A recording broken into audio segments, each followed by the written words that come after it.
Guys, we are back from our camping trip. We were on the road for 9 days. It was actually supposed to be 10 days, but we cut it short because we didn't go to Glacier National Park because the weather got crazy, crazy bad. When I say crazy bad, like it's completely snowed over up there. It's actually snowed over in Yellowstone too. We actually got out of that area just in time. We had an absolutely amazing time, but I do want to share the 3 huge mistakes we either made or almost made that you have to know if you decide to visit that area. So to kind of summarize our trip, we started at Angel Fire, New Mexico. We went up to Gunnison, Colorado, which was absolutely beautiful. Definitely underrated area, by the way. It's a nice little town, great views, a lot of things around. Then we went to Grand Teton National Park, and then we went to Yellowstone, and we spent about 4 or 5 days in that area. And then we came back down, stayed in Denver for a couple of nights. I got to tour a hobby shop. If you haven't seen that, go check that out. I'll put a link to my other channel in the description below. Amazing hobby shop, mile high off-road.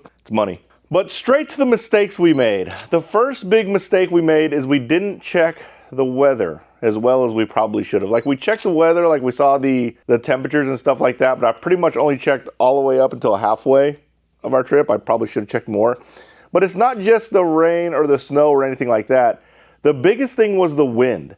We almost decided to take the camper, the travel trailer, and last minute we decided, you know what, let's tent camp. We haven't done that in a while. It should be a lot of fun. The weather was great, and we did.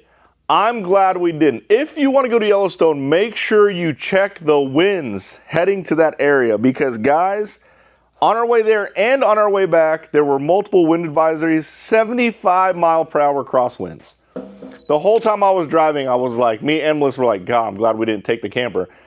Our camper's not small. It's a 30-foot camper. It would have definitely been blowing like crazy, swaying like crazy. There were actually 3 travelers that I saw flip over or jackknife. Actually, one flip over, completely shut the highway down, and 2 of them jackknife. I guess they lost control and then just jackknifed. And they weren't just bumper pulls, 5th wheels too. It was crazy. You would drive down the highway and you would see 18-wheelers and RVs just kind of leaning because the wind was so freaking bad. Check the weather and wind and all the cities between your home and Yellowstone because, whew, it was crazy. The next mistake we didn't really make, but we didn't judge accurately was bug spray, guys. There were a lot of mosquitoes. When I say a lot of mosquitoes, there was one trail that I was walking on, and I was hiking with a crawler, and I was swatting mosquitoes the whole time. I lost track of my crawler. I didn't even look where my crawler was going. It was in cruise control, drove right into the river, all the way down to the middle of the river. I did get it out. I got to clean it.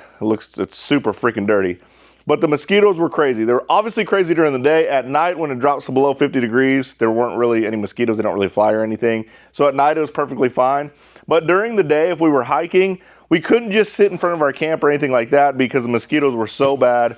Make sure you bring a lot of bug spray. Bring some like citronella candles or something. Make sure you burn fires every night. Try to get the bugs away from your campsite because the mosquitoes were absolutely like insane.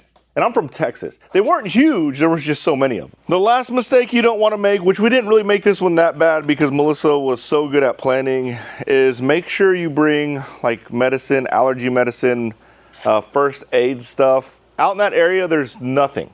Like you can't, there's not like a Walgreens right on the corner. You're driving at least 30, 45 minutes to get to a Walgreens.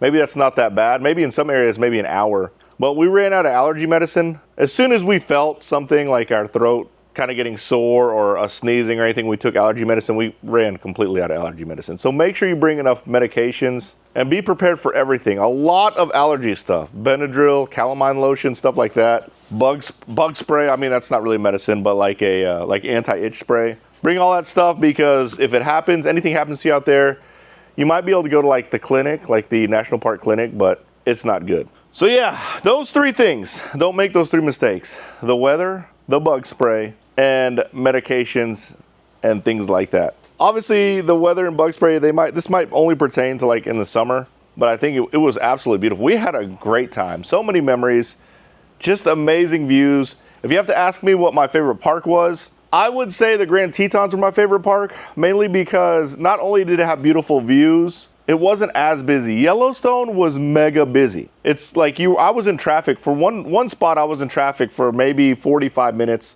Just bumper to bumper traffic. There's only one way in, one way out. And once you have someone that had a blowout, I think one guy had a trailer tire fall off or something, or you have a whole bunch of people looking at wildlife on the side of the road, it backs up really, really quick. Yellowstone got super busy. The main area, like the visitor center, like you could barely find parking. The parking lot was huge. It was like Six Flags. It was absolutely insane. So many people there. Now, with that said, you definitely want to go to Yellowstone. Probably the most insane things we saw were at Yellowstone, like walking through all the geysers. Like there's a field where there's a whole bunch of geysers, and it looks like you're on another planet with steam coming out of the ground and things erupting.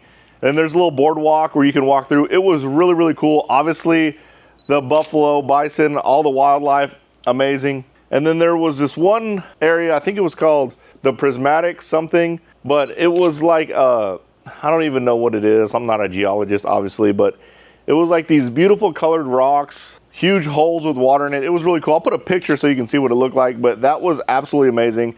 The walking through the geyser field and the Prismatic area, I mean, you're not going to see that anywhere else. Pretty much, I haven't seen that anywhere else in the nation. Maybe it's somewhere, but I haven't. It is really a once-in-a-lifetime thing. Again, definitely check out Yellowstone. You could probably do 2 days of Yellowstone. We only did 1 day at Yellowstone, to be honest. But we got there really early. We got there like around 6, and we left like around maybe 5. So we spent a lot of time there. Just an amazing time. I will say I got my healthy dose of nature trips. So it's time to take some trips on the road to the cities. Stay tuned, because we're going to a big one soon that I've never been to.